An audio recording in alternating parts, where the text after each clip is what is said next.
Hi, my name is Samuel Shropshire. I'm an American citizen living in Saudi Arabia. I came here in November 2011, not knowing anything about Islam or the Prophet Muhammad, peace be upon him. Most of what I had heard was extremely negative. In America, our news channels boosted their on-air ratings by regularly sensationalizing breaking news of terrorism. Every 30 minutes, one witnessed horrific scenes of bombings and bloodshed and murder, often one Muslim group fighting against another Muslim group. As killings and beheadings took place, there were always the shouts of Allahu Akbar, Allahu Akbar, God is great. I was invited here to Saudi Arabia by Safi Kaskas to work on what was known as the Q Project. Dr. Kaskas wanted to produce a new, easy-to-read American translation for the next generation of young Americans. Since I could not read or speak Arabic, I wasn't doing any translation work. I was simply invited here to check the English to make certain that this new interpretation of the Quran was easily understood. My work, of course, required that I read the Quran over and over again.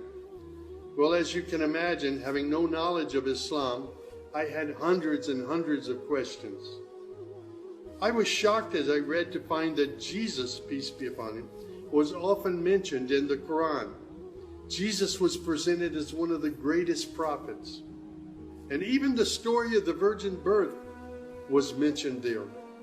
Many of the miracles that Jesus had done, I found them in the Quran. There were even a couple of Jesus miracles mentioned in the Quran that were not mentioned in the Bible.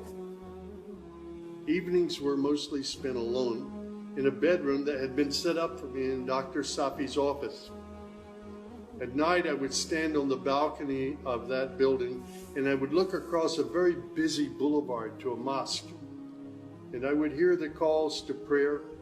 I would see men and women coming to the mosque and leaving the mosque. Children were playing football in the mosque parking lot. Except for the minaret, it appeared to me to look like a typical Christian church in America. My heart longed to be in that mosque.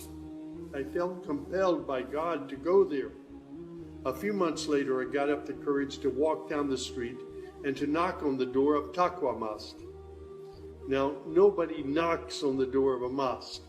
Normally, they just open the door and they walk right in. But I was not sure how I'd be received, so I stood there knocking until someone came to the door. That person simply said, "May I help you?" I said, "My name is Samuel. I'm a Christian from the United States. Is it okay if I come inside?" And that man, Shafiq Zubir, who was the caller to prayer, he reached out and he hugged me and he said, "Of course, come in." I sat in the back of the mosque during prayer times for 3 days. I didn't understand what was going on. I saw men standing, bowing, putting their heads to the floor as the Imam led them in prayer. I had little knowledge about what was happening, but I felt God's presence in that mosque. And the men of Taqwa Mosque were so friendly to me. After 3 days, I asked Shafiq if he could teach me the first surah of the Quran, Al-Fatiha. This was a necessary element in praying the 5 daily prayers. I was memorizing sounds, but I didn't know what the sounds meant. So I started comparing them with an English translation I had, and I realized that there was nothing in Al-Fatiha that was inconsistent with Christian teaching.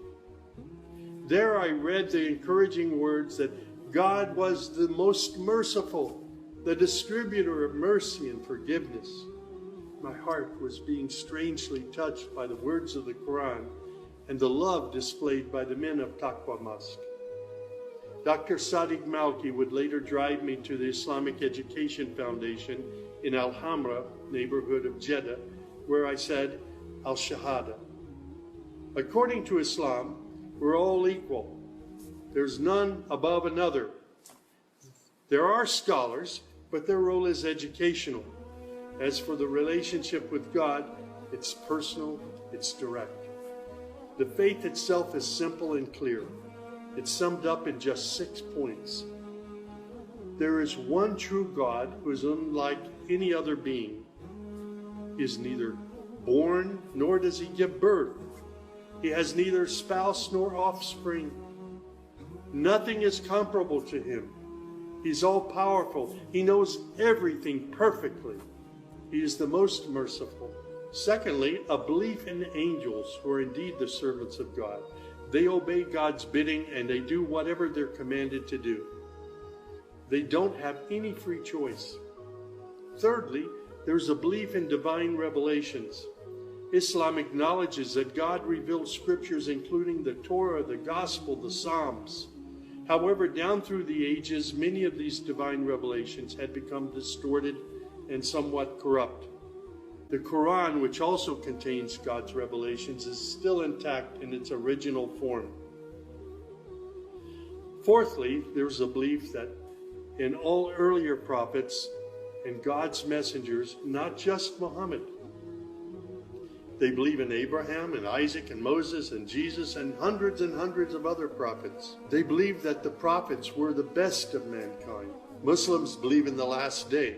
That's to say, this includes the belief in all that God and his messenger have told us about, what happens after death, including recording of good and bad deeds, the resurrection and the gathering of all creatures, the reckoning that will take place on the great judgment day, the prophet's intercession, as well as heaven and hell. Man's ultimate aim will be to save himself on that day. Muslims believe in the divine destiny of predestination.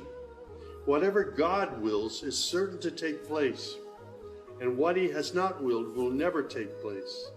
This present life is a test for man, and man should endeavor to pass this test. These tenets of faith appeared to me entirely consistent with human nature. And then I asked, how can one become a Muslim? My search showed me that one needs to fulfill 5 specific duties, which are called the pillars of Islam. These are: first, a declaration to believe and to say verbally, I witness that there is no other deity other than God, and that Muhammad, along with all the other prophets, is God's messenger. Prayer is an important part of a Muslim's life. Muslims seek to maintain the 5 daily prayers. These are spread out over the day and night. Thirdly, there's the zakat. 2.5% of one's property is an obligatory charity, provided that one owns more than a certain threshold and holds it for a year. Then there's fasting. Fasting is an important part of the Muslim's life. Muslims fast throughout the month of Ramadan. They do this every year, abstaining from all food, drink, and sex, from dawn till sunset. One must also refrain from futile arguments and quarrels and forbidden things. The month provides a unique spiritual uplift for all Muslims. Then there is the pilgrimage or Hajj. This is performed in Mecca and its surrounding areas. It's a duty to fulfill this pilgrimage once during one's lifetime, provided that one is physically and financially capable of doing so. People often ask me, Sam, how did you become a Muslim? In the church was a library, and in that library were children's books. One of the books my mother got over and over again was called The God of Abraham. In that book were beautiful color photos of camels and deserts. She would read me the story of Abraham, how he was commanded by God to leave his mother and father because they were worshiping idols. She would pause and she would say, Sammy, you always have to pray to the God of Abraham. There is only one true God, the God of Abraham. My commitment to God has been strong and enduring since my younger years.